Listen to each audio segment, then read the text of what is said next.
witajcie w najnowszym filmie na moim kanale.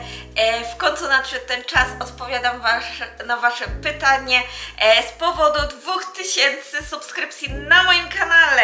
Jak ja się z tego cieszę. Już myślałam, że już nigdy do tych 2000 nie dojdę, ale ostatnio jakoś tak to szybko, ładnie idzie, więc jestem naprawdę pod dużym wrażeniem. Dziękuję wam bardzo za to, że subskrybujecie mój kanał, za to, że jesteście tutaj razem ze mną i chcecie oglądać moje filmy. Ostatnio naprawdę dużo komentarzy dostaję, dużo polubień filmików, które po prostu powodują to, że jeszcze bardziej chcę robić filmy na tym kanale. Te 2000 subskrypcji naprawdę spowodowało u mnie, że chcę robić więcej i więcej. Mam pełno pomysłów w głowie, tylko czasu na realizację jest strasznie malutko ostatnio, ale to się domyślacie z powodu przeprowadzki, więc na pewno po przeprowadzce wejdę w tryb o realizacji tych wszystkich pomysłów. Mam nadzieję, że wam się one spodobają.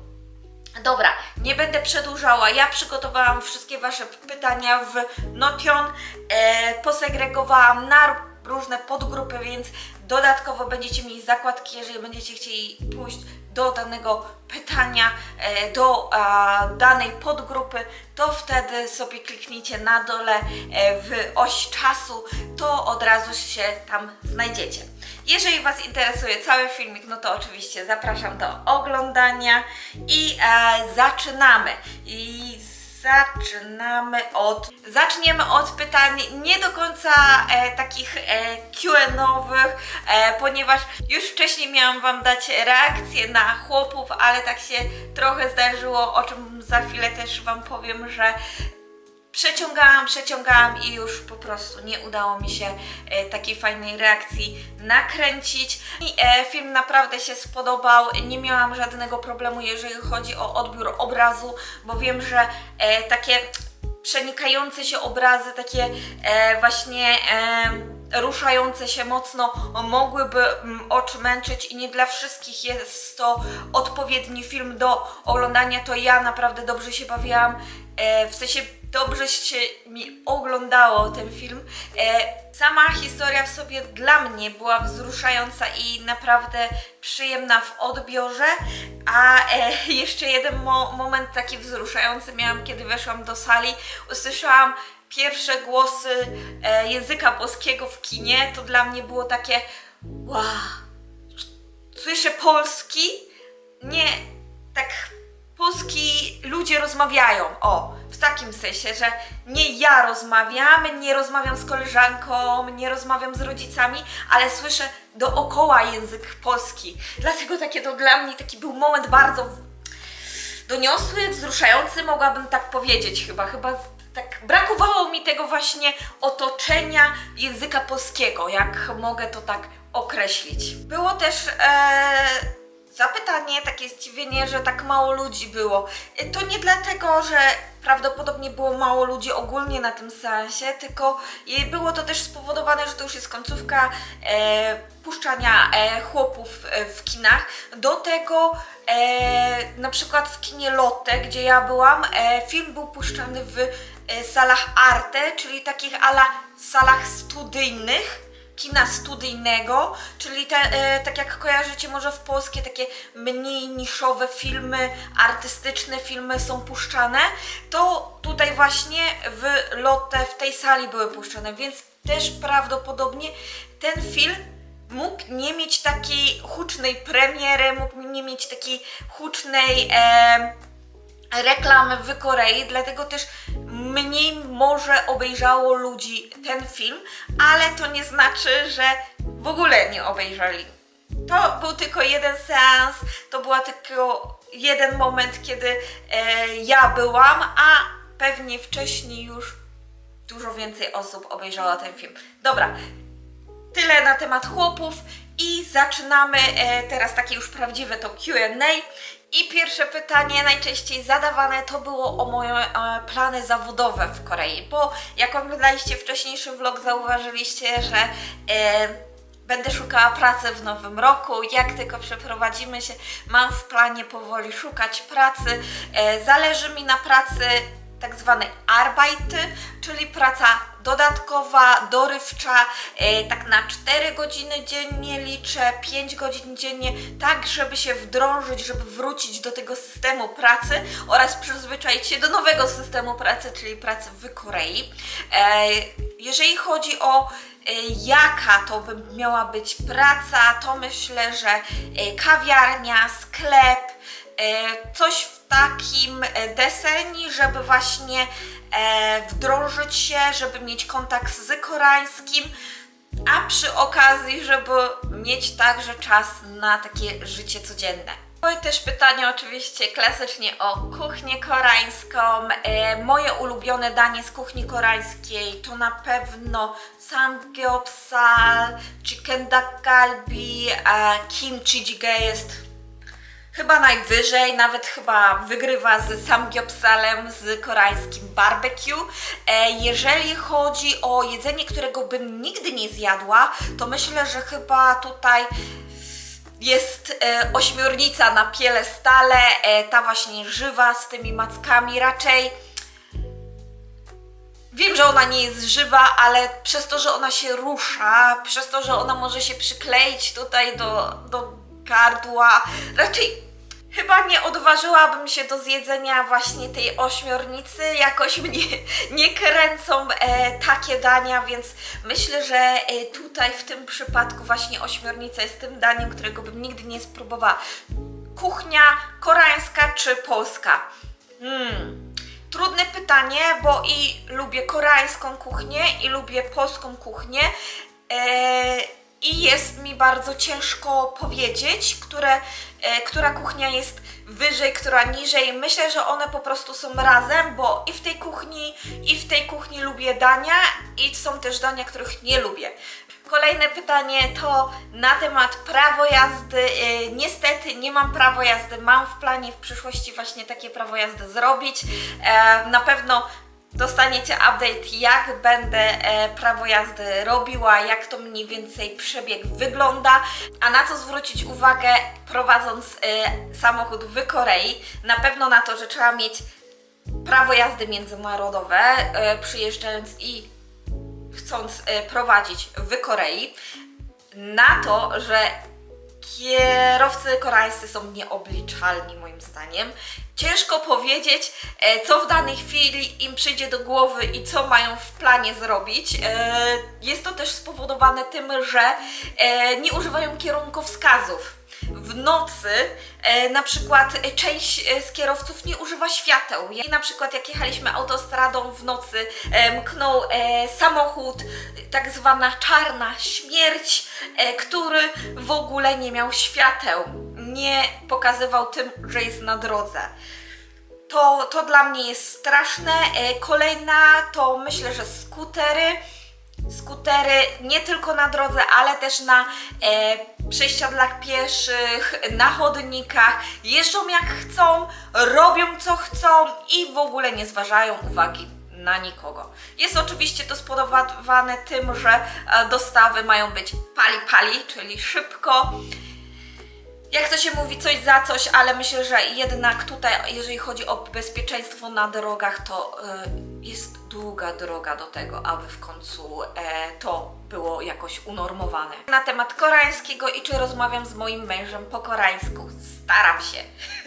Staram się rozmawiać, kiedy mamy wolny czas, kiedy jedziemy na lunch, kiedy spędzamy razem czas bez Eliasza, to wtedy staram się używać koreańskiego, chociaż nie jest to proste.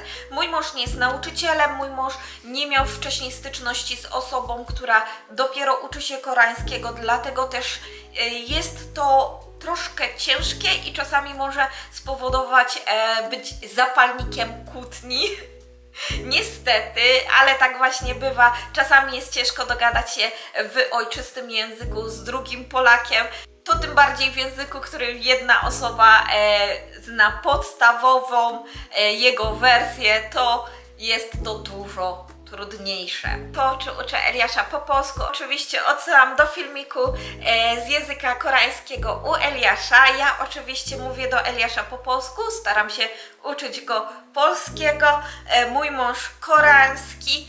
No i niestety, tak jak myślałam, że już jest duży progres u Eliasza, bo zaczął być zainteresowany, dużo więcej mówi, składać ładniejsze zdania po polsku, to teraz ponownie znowu ma taki spadek, ponieważ koreański bardzo mocno mu wyskoczył, jest zainteresowanie bardzo intensywne koreańskiego, dlatego też po polsku troszkę zaczął mniej mówić.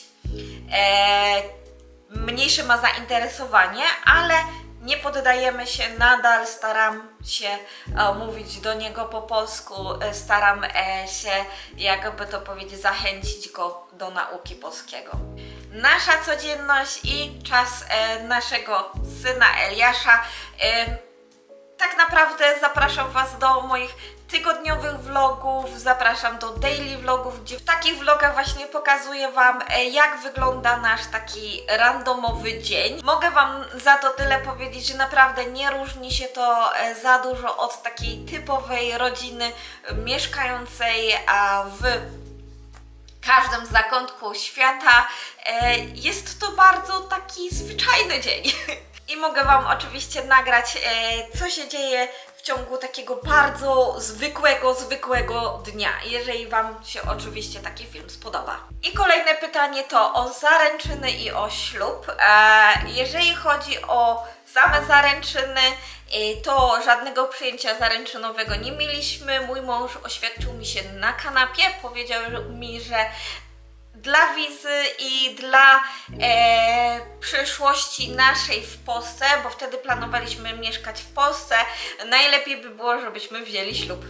Mój mąż od samego początku wiedział, że raczej ja taka nie jestem chętna do ślubu, nie jestem chętna do jakichś wielkich imprez ślubnych, nigdy nie planowałam wziąć ślubu. Dlatego też tak zabawnie wyszło, że oświadczyny były na kanapie. Obrączki kupiliśmy, nasze zakupiliśmy w Wejherowie, w jakimś tam sklepie jednym z obrączkami z złotem, a sam ślub mieliśmy cywilny w Rummi w urzędzie, a później z rodziną poszliśmy na obiad, a po samym ślubie mieliśmy małe przyjęcie dla znajomych. Moje stosunki z rodziną męża. Tutaj bardzo dużą rolę gra odległość między nami oraz bariera językowa. Oczywiście nasze stosunki są poprawne. Mamy kontakt, jeżeli się spotkamy, to mam możliwość porozmawiania z nimi troszkę po koreańsku na tyle, ile mi język pozwala, ponieważ oni także nie znają angielskiego, więc jest to bardzo mocno utrudnione. Do tego mieszkamy trochę daleko od siebie. Do Seulu mamy jakieś 350 km, jak dobrze pamiętam, a siostry Chrisa jeszcze mieszkają za Seulem, czyli jeszcze troszkę dalej.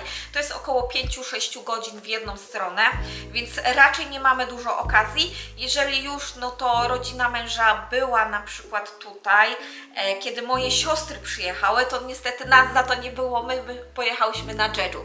Mieli okazję po prostu spędzić czas w Busan na wakacjach. Siostra też Chrisa tutaj była, z tego co pamiętam, na jeden dzień i noc, więc jak jest okazja, to oczywiście się spotykamy, rozmawiamy, ale nie jest to często. Oczywiście mój mąż dużo częściej jeździ do teściowej, czasami zabiera Eliasza, na pewno teraz w lutym będzie okazja na Solal i ja zostaję w mieszkaniu, będę pakowała nas na przeprowadzkę, to jest tydzień przed przeprowadzką około, więc będę spięta, żeby wszystko spakować. Pytaliście się mnie, czy czuję się szczęśliwsza niż w Polsce i czy nie czuję się samotna. Myślę, że te pytania są naprawdę rozległe, pytania są bardzo takie dotykające różnych tematów, że chciałabym nagrać też osobny film w tym temacie. Jest to też spowodowane, że chyba dużo się nie mówi właśnie w internecie na temat zdrowia psychicznego, mieszkając za granicą. Pokazuje się często właśnie takie dobre chwile. Nawet jednym z przykładów był mój ostatni film, kiedy w czwartek naprawdę źle się czułam. Też nie miałam sił nagrać recenzji właśnie chłopów, moich wrażeń, dlatego że ten dzień był naprawdę dla mnie okropny. I teraz mogę odpowiedzieć pokrótce, że nie wiem, czy czuję się tutaj szczęśliwsza niż w Polsce. Na pewno dobrze mi się tu żyje, mam dużo fajnych chwil, mam dużo szczęśliwych chwil, ale właśnie są też czasami takie dni, kiedy czuję się samotna. Czuję się nieszczęśliwa. O, mogłabym tak to chyba określić. Oczywiście nie odbierajcie tego, że nie wiem, czuję się tutaj naprawdę źle. Nie, to nie jest tak po prostu. Czasami człowiek ma te gorsze chwile, czasami właśnie ma takich problemów zbierających się w głowie, że nie potrafi sobie z nimi poradzić. I jest to jeszcze bardziej utrudnione tym, że jednak mieszkam za granicą, nie mam blisko moich bliskich, takich, którzy rozmawiają na przykład w języku polskim, gdzie mogę normalnie, na spokojnie wyrazić swoje rozterki, uczucia. Też tutaj gra dużą rolę czas, strefa czasowa, w której znajdujemy się. Jest to spora różnica, jeżeli chcielibyśmy w danym momencie z kimś porozmawiać. Nie ma się bliskiej osoby za granicą, więc jest to bardzo utrudnione. Ale nie chciałabym tutaj się za bardzo rozwijać. Mam nadzieję, że uda mi się już niedługo nagrać dla Was film właśnie o tych bardziej takich sprawach, których myślę, że za mało nadal się mówi. Edukacja, jakie mamy podejście do wychowywania naszego syna, czy bardziej polskie, czy koreańskie, czy nie obawiamy się koreańskiej edukacji. Odpowiadając na pierwsze, oczywiście jako, że wychowywałam się w Polsce i myślę, że jednak jest to zdrowsze, mam właśnie podejście bardziej europejskie. Nie chciałabym mówić tutaj właśnie polskie, bo też w wielu aspektach edukacji polskiej się nie zgadzam, ale na pewno daleko nas jest od tej takiej koreańskiej stricte edukacji. Oczywiście i ta ma swoje plusy i minusy, ale jednak mojemu sercu bliższa jest ta polska. Jeżeli chodzi o samą edukację, oczywiście Eliasz będzie chodził tutaj do koreańskich szkół, ale wiele pomogła mi rozmowa z koleżankami, które mieszkają tutaj w Korei i mają trochę starsze dzieci, które chodzą do podstawówki, chodzą do gimnazjum. Powiedziały mi, że to nie jest tak strasznie, jak to się maluje. Początki, czyli tak podstawówka, gimnazjum, naprawdę nie ma tego takiego dużego ciśnienia. Też jest to spowodowane tym, że my jednak mieszkamy dalej od Seulu, troszkę dalej od tego centrum, gdzie dla wszystkich jest bardzo ważna edukacja, jest bardzo duża presja. Tutaj mi się wydaje właśnie, że w Busan nie ma aż tak dużej tej presji. Oczywiście się przekonamy, jeżeli miałoby się coś dziać, to na pewno będziemy reagować razem z moim mężem. Zawsze są różne opcje, które będziemy na pewno, nad którymi będziemy się zastanawiać. Jak na razie nie chcę się źle nastawiać, staram się nie oglądać za dużo filmów, wolę jednak posłuchać się osób z mojego otoczenia, które właśnie jednak mają zdanie, że nie jest to tak strasznie, jak się wydaje. Trzeba też pamiętać, że telewizja, że różne takie artykuły właśnie lubią wyciągać te najgorsze sytuacje i nie każda szkoła, nie każde miasto ma taką presję, takie ciśnienie właśnie do nauki dzieci. Liczę na to, trzymam za to kciuki, oczywiście będę miała rękę na pulsie i jeżeli będzie się na pewno coś działo, to będziemy reagować. Kolejnym pytaniem było pytanie, czy rodzice koreańscy pomagają swoim dzieciom na dorobku. Ciężko mi tutaj cokolwiek powiedzieć, bo jest to na pewno w dużym stopniu uwarunkowane wieloma czynnikami, na przykład finansami danych rodzin. Sporo też słyszałam o tym, że wspomagają rodzice, jeżeli chodzi o ślub oraz o urządzenie mieszkania. I na pewno zależy to od wielu czynników, jak na przykład finansowych i także stosunków rodzinnych, więc ciężko mi jest określić. Jeżeli chciałabym tak naprawdę procentowo powiedzieć, to bym musiała jednak zagłębić się w tym temacie.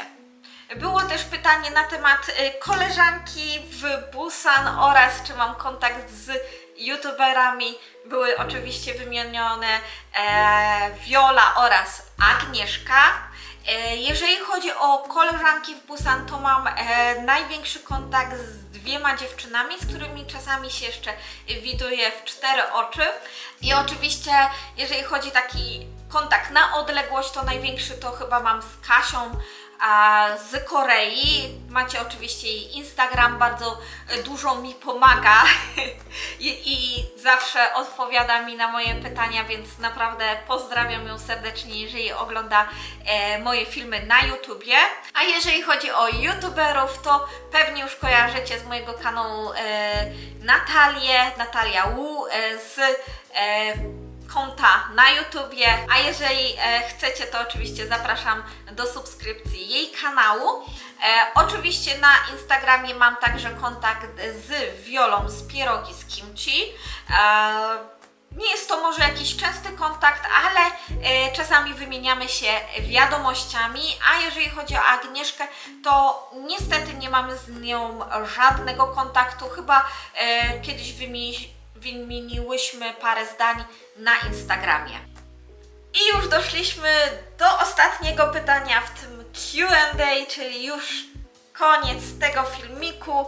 Ostatnie pytanie było o zarobki, ile zarobiłam na YouTubie i czy są to jakieś sensowne zarobki.